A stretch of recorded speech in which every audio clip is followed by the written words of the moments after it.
Kenapa takziah dinamakan dengan takziah? Pesan Nabi-nya dua. Dengan takziah itu, satu, kita bisa mengangkat amalan orang-orang meninggal itu supaya bisa terangkat lagi, sehingga disampaikan kepada orang-orang yang belum meninggal dunia untuk diketahui. Makanya Nabi berpesan, uzkuru mahasina mautakum. Kalau ada yang meninggal dunia, ayo angkat kebaikan-kebaikannya. Jadi aibnya tutup, kebaikannya angkat. Bukan dibicarakan buruknya. Makanya kita minta kepada Allah untuk berlindung dari keburukan fitnah saat meninggal. Jadi ada orang, maaf ya, hidup dibicarakan, meninggal pun jadi gunjingan juga. Ada yang begitu. Ya, coba cek Abu Jahal, Abu Lahab, dan abu-abu yang lainnya itu. Sampai sekarang sudah 15 abad, yang dibicarakan keburukannya aja.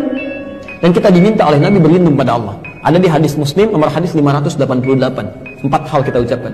Allahumma inni a'udzubika min azabi jahannam, wa min azabil qabri, wa min fitnatil mahya wal mamat. Dan fitnah saat hidup atau saat meninggal dunia.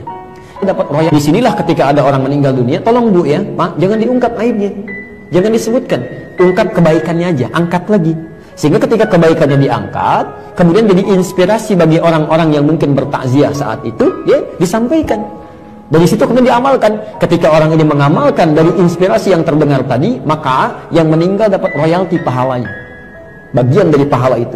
Itu ada di hadis Muslim nomor hadis 1893. Man dalla ala khairin falahu ajruhu mithla ajri fa'ilihi min ghairi an yanqusa min syai'.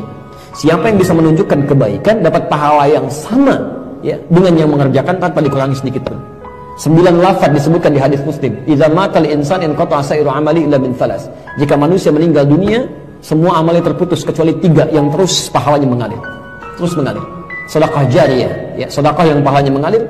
Antum simpan mushaf di sini cuma modal 50.000. Dibaca oleh orang, antum meninggal mushafnya masih ada, pahala masih mengalir. Ilmin yuntafa'u yang dimanfaatkan, awalan yang solehin yad'u lahu, atau anak yang soleh yang mendoakan untuk keduanya.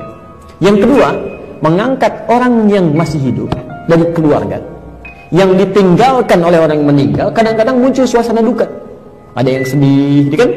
Ada yang kadang-kadang masih sedikit menyesuaikan. Antum datang, memberikan hiburan di situ, nyampaikan kesabaran. Untuk ditinggalkan satu orang, kita datang ribuan orang ke sini, ratusan orang ke sini, kita jadi keluarga baru. Lihat, kata Nabi, perhatikan orang itu, barangkali dapurnya belum ada asapnya, sampaikan, bukan dibebani, tapi bantu dia untuk berkembang supaya dia bisa kuat kembali.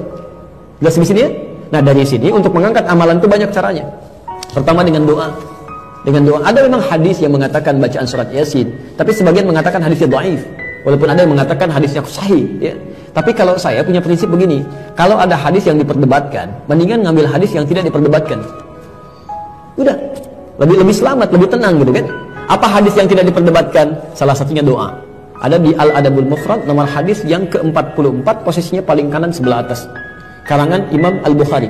Imam Al-Bukhari menulis kitab namanya Al-Adabul Mufrad. Jadi khusus terkait dengan akhlak dan adab dalam kehidupan. Itu tidak sedikit hadis tentang berbakti pada orang tua sampai meninggal dunia. Di hadis itu disebutkan saat seorang anak beristighfar saja, memohon ampun, ya, kepada Allah untuk ayah yang telah meninggal dunia, tiba-tiba di alam kuburnya diberikan oleh Allah, diangkat 1 derajat. Sampai dia berkata, ya Rabb, mahadhi, ya Allah, apa ini? Dijawab kemudian, hadhi istighfarun, ini adalah kalimat istighfar yang dimohonkan oleh anakmu sekarang untukmu. Sekarang. Jadi Anda bisa bayangkan ya, baru istighfar saja, Allahumma rabbighfirli wa liwalidayya warhamhuma kama rabbayani shaghira, diungkapkan kalimat itu. Makanya ketika ada yang meninggal, kalimatnya istighfar pertama kali, Allahumma ighfir lahu warhamhu wa'afihi wa'fu anhu. Itu begitu Anda ucapkan kalimat itu, diangkat 1 derajat di alam kuburnya. Diangkat. Belum doa. Makanya kata Nabi di hadis sahih riwayat Al-Bukhari menyampaikan, ithnani bima ma'na, 2 hal yang diharapkan oleh orang meninggal. Yang pertama, al-istighfaru lahu, permohonan ampunan untuknya. Yang kedua, ad-du'a bil khair. Jadi silahkan selepas sholat berdoa. Apalagi orang tua, nggak ada mantan orang tua. Ya, saya selalu katakan, Quran itu memberikan pesan. Maaf ya, keterlaluan kalau ada anak misalnya, maaf, dalam hidupnya nggak bisa berbuat baik, saat meninggalnya pun nggak bisa mendoakan. Bahkan kata Quran, kalau orang tuanya masih ada, walaupun usia anaknya lebih daripada 40 tahun, misal, anaknya usia 70 tahun, orang tuanya 100 tahun, masih ada orang tuanya, itu minimal tetap harus berbakti dengan mendoakannya. Itu ada di Quran surah ke-46 ayat 15. Bahkan mendoakannya yang baik-baik.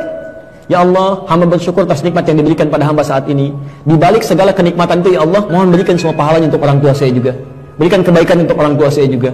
Karena barangkali kesuksesan yang Anda raih itu cuma 30% hasil kerja keras Anda.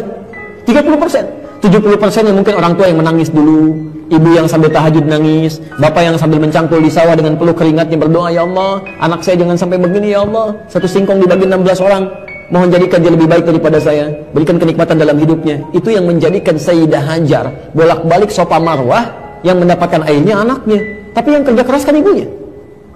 Maka dari situ adabnya sendirinya doakan. Sudah hidup gak bisa memberikan senyuman, sudah meninggal gak bisa mendoakan juga. Dan anak mengakui sebagai bagian orang tua gitu ya, itu tidak tepat.